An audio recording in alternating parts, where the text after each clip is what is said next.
Hello and welcome to this special edition of the PJ Pod, brought to you by the Pharmaceutical Journal, the Royal Pharmaceutical Society's official journal. Do you like mince pies? I can get average, I can all Christmas desserts. Are they a big thing? Yeah. Differences, right? Mince pies in New Zealand. You've got to have them hot and with cream on. Yeah. Hello and welcome to this special edition of the PJ Pod. As usual, this time of year, we're taking a look back at the biggest headlines to hit pharmacy land from the past 12 months, while showcasing some of our favorite podcast moments. As you can probably guess, we're once again gathered at PJHQ for our festive roundup, mince pies in hand. As an added bonus this year, we have a few journalists on the team who are making their podcast debut today. Woo. Welcome. I'll introduce you all properly as we go along.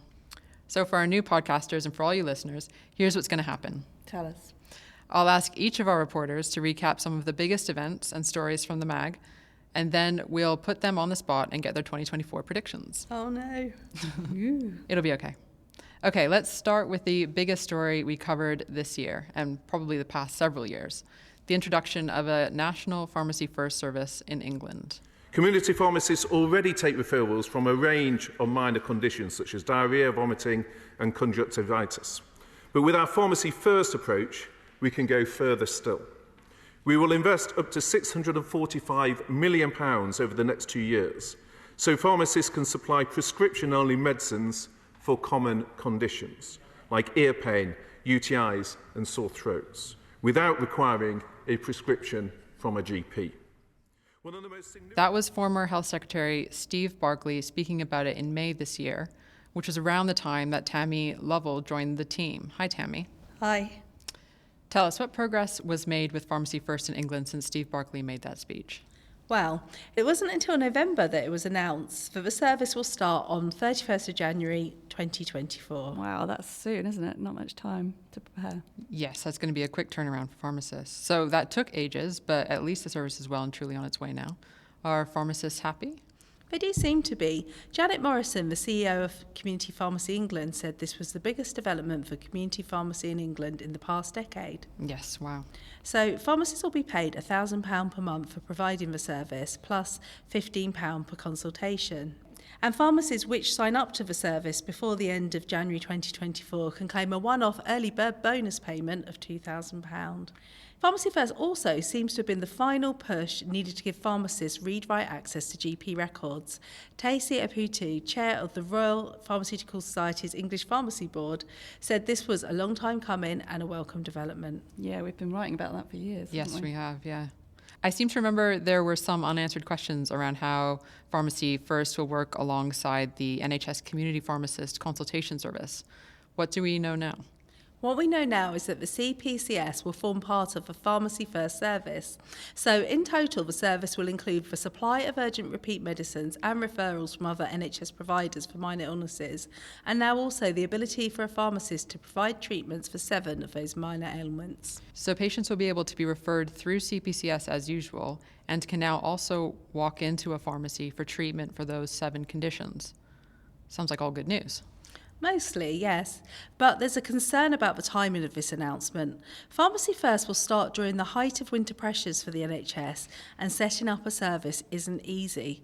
So it's important that pharmacists are supported as they gear up for the potential influx of patients through their doors. Yeah, it's a really busy period for pharmacists, isn't it, over Christmas? Yeah, it's no small undertaking. There are 23 patient group directions to follow for the service. For any pharmacists looking to take part, the PJ actually has some resources on minor ailments that they might find informative. We'll link to them in the show notes. Excellent, good idea. Do we know yet how many pharmacies might offer Pharmacy First? We don't have exact figures on this yet, but CP has said it will be similar to the number offering the CPCS, which it says is the vast majority of pharmacies. Right, okay. I think it's safe to assume that pharmacists will be keen to take part so they can access a share of that additional funding that's attached. It's been a challenging year for the sector financially.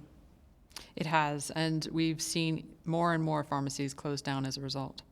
Yes, official NHS figures published in October revealed that although 297 community pharmacies opened in 2022 to 23, 388 closed, resulting in a net loss of 91 across England. And this looks set to continue, with Boots announcing in June that it's closing 300 pharmacies over the next year. Several heads of pharmacy trade bodies said at the Pharmacy Show conference this year that the next 6 months will be all about survival for many contractors. Those are some strong words.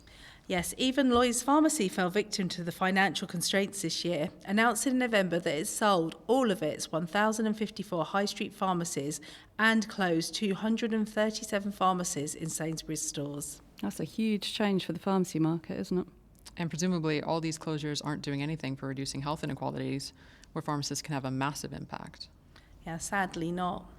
Which reminds me of a great episode that listeners might remember if they stretch their minds back all the way to January, where he went to meet one pharmacist doing his bit to tackle inequalities by stationing himself in the pub.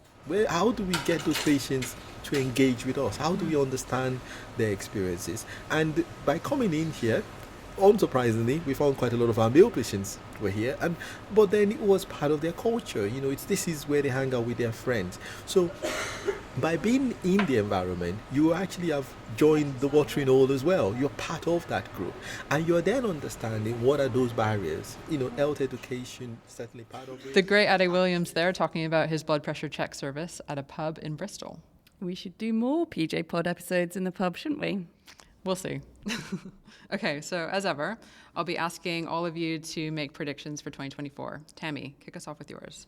Well, I can quite confidently say that we'll see a new contract for community pharmacy next year, because that's when the 5-year deal agreed in July 2019 comes to an end. And I'd say it's a pretty safe bet to predict a 1-year contract this time round, given the timing with the general election looming.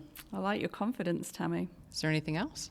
Also, we should see the Independent Pathfinders programme finally getting underway in community pharmacies. This will be the first nationally funded service to allow pharmacists to use their prescribing qualifications. Up to 210 pharmacies across England are going to be Pathfinder sites, but there have been delays up to now because of concerns that the funding from NHS England will leave pharmacists out of pocket. That will be another game changer for community pharmacy in England, certainly. I'd say so. Thank you for that glimpse into the future, Tammy. We'll see if you're right. Thanks, Carolyn. Speaking of prescribing, our most recent PJ Pod episode explored the experiences of 3 pharmacists who took prescribing courses this year. I do think I've come an awful long way from the beginning of the course. It has been extremely hard work.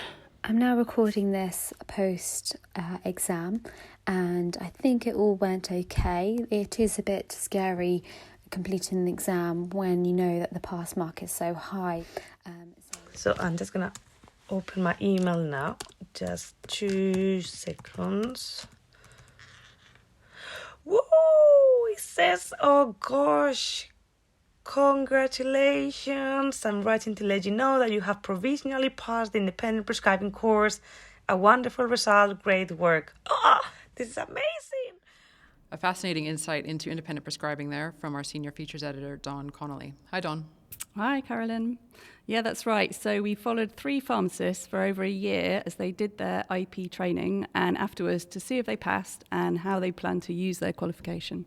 How did they find the IP course? I think it's fair to say that they found that it was a lot of work, but it was all worth it in the end. There were definitely some universal stumbling blocks, though, such as funding, finding a designated prescribing practitioner, or DPP, and fitting in the work around an already demanding role. Well, it's good to hear that it was all worth it. Well done for persevering with that episode. I know it was a lot of work to get those audio diaries in. Isabel getting her results live on air was a real highlight. I know, it was tense, wasn't it? I'm not sure I would have done that. No. Now, independent prescribing has been around since 2006 for pharmacists, but it's really picked up pace over the past year. Why is that? Yes, it has. As we heard from Tammy there, an NHS-funded independent prescribing service is set to launch next year in England, much like the ones already in place in Scotland and Wales. And it's possible that some form of prescribing might ultimately be used within the Pharmacy First service too. So to make sure that there are sufficient numbers to provide these services, we need more pharmacists to train as independent prescribers. From 2026, all newly qualified pharmacists will automatically be independent prescribers when they join the register. That leaves a whole cohort of pharmacists in the existing workforce who will need to do the extra training. Mm-hmm. To begin to address this, NHS England has funded 6,000 places on IP courses during 2022 and 2023. There's also been an increase in the number of funder places offered in Scotland and Wales in the past couple of years. Right, okay. And that's what your podcast focuses on, those pharmacists who are already registered but are now doing the prescribing training. That's right, yeah. But for the new cohort of pharmacy students who will emerge as prescribers from the point of registration, how have pharmacy schools been preparing for that? Well, I asked Danny Bartlett at Brighton University, who I interviewed for that episode of the PJ Pod, and he explained that there'll be more clinical placements throughout the undergraduate course and a real focus on clinical decision-making and relating that to practice. Although people may think that students have it easy, as they'll graduate as fully fledged prescribers, actually, as Danny pointed out, it's a double-edged sword because they won't have the experience or perhaps the confidence of pharmacists in the existing workforce. So it's not as straightforward as it seems for students then? No, maybe not. In fact, the PJ hosted an event in July with many of the big names in pharmacy education to discuss how these newly registered pharmacists can be supported to prescribe. Our executive editor for Research and Learning, Michael Dowdall, chaired it. And as luck would have it, he's sat here right now. Yes, he did. Michael, another podcast debut. Thank you. Nice to be here. So that event sounded good. What were your takeaways? There were a couple of main themes. Having a multidisciplinary team with robust training and support in place was really important. Supporting early prescribing with clinical checking and supervision from other team members was another idea for helping pharmacists gain confidence. That way, new prescribers could ask questions if they weren't sure about a diagnosis. That sounds sensible. Is this already happening anywhere? Yes, so as an example, South East London Integrated Care System shared with the group information about its prescribing integration project, which uses the team to support newly qualified pharmacists with prescribing instead of solely relying on DPPs. Oh, interesting. Finally, there was a lot of discussion around how prescribers can demonstrate competence and how that works differently in the different sectors of pharmacy, as well as how to make best use of the tools and resources currently available. I'd recommend anyone who hasn't done already takes a look at the report from the round table, and we'll add a link to the show notes. So hopefully all this preparation will mean that newly trained pharmacists will feel fully prepared to participate in a prescribing service when they graduate, right? That's the idea, but I think in 2024 we need to figure out how pharmacy will manage the limitations presented by the concept of having a scope of practice. Ah, okay. Currently, pharmacists learn to prescribe with one speciality, but this isn't applicable in community pharmacy, for example, where all kinds of patients can walk in. We might see a solution come from the Pathfinder sites in England or other prescribing pilots, such as the one in South East London.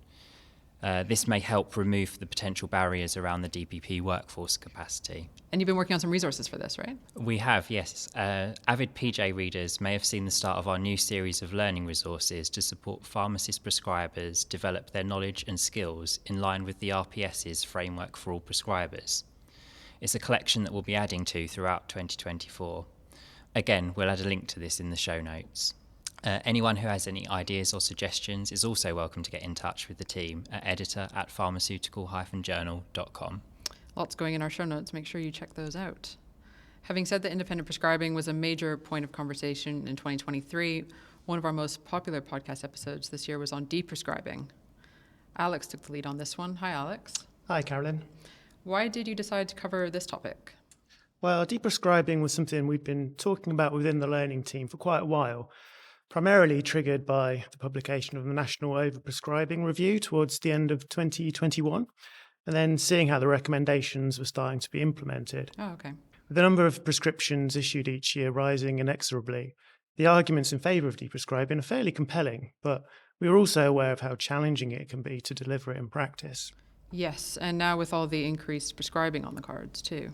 Exactly. So we wanted to look at the practical side of deprescribing and how pharmacists can work together with patients to get the most from their medicines. Why do you think this was such a popular topic with our listeners? I think there's something quite appealing about the win-win nature of deprescribing when it's done well. If you can spot the opportunity to reduce or stop a medicine that's no longer a net benefit for the patient, then you can potentially improve their quality of life while unlocking lots of efficiencies and cost savings, as well as the environmental benefits for the NHS. Medicines use, as we know, being a massive component of the health service's carbon footprint. Yes, it is. And with the number of prescriptions continuing to increase year on year and polypharmacy issues becoming more complex, I think pharmacists recognise there's a good case to be made for questioning whether certain prescriptions are actually still right for the patients. So hopefully the podcast tapped into that a little bit. We also had two fantastic guests in Lily Obo and Tony Avery, which may have also been a factor. Absolutely, yes. You drew a crowd with two of the biggest names in deprescribing, which is no small feat considering 2023 was the first year for the PJ Pod's learning episode format. Listeners will have hopefully realized that our podcast offerings have been broken down into essentially three formats: the feature episodes, the shorter spotlight episodes based on a story published that month, and the learning episodes, which have specific learning goals. So before I let you go, Alex, rather than getting you to make any predictions... Wait a minute, that's not fair. Well, I'll ask you about what we can expect from the learning team next year. Thanks, Carolyn. Glad I dodged that bullet. So we definitely expect our resources that Michael mentioned on independent prescribing to continue to expand throughout 2024. We'll also be making lots of improvements to how people can find and use learning resources within the journal, making it easier to work through topics you're most interested in a systematic way. As well as the prescribing hub that Michael mentioned, we've lots of new clinical content planned, and we'll be recruiting authors for this in the new year.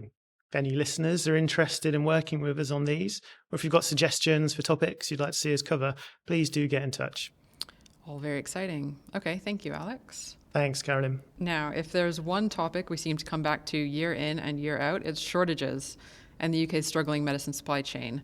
This year has been no different. Listeners may remember back in April we published this episode on HRT shortages.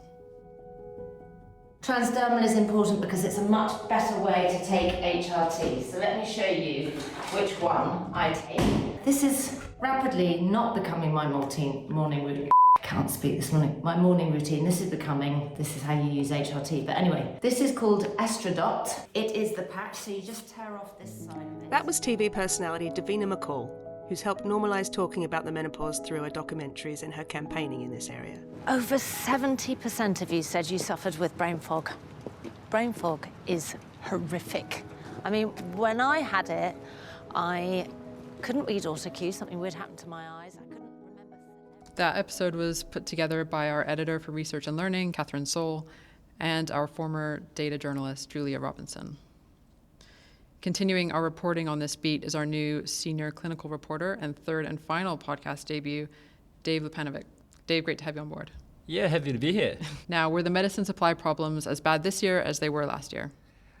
We didn't see the same level of panic this year as we have in previous years, but shortages are definitely still a problem for HRT. That's been ongoing for some time. Were there any developments this year? Yeah, it appears the Davina effect is still having an impact. But it's an improvement on last year, when at one point I think there were shortages across 30 brands of HRT. Yeah. It is still a problem though, and that's probably because HRT prescribing in England has increased by 47% over the past year.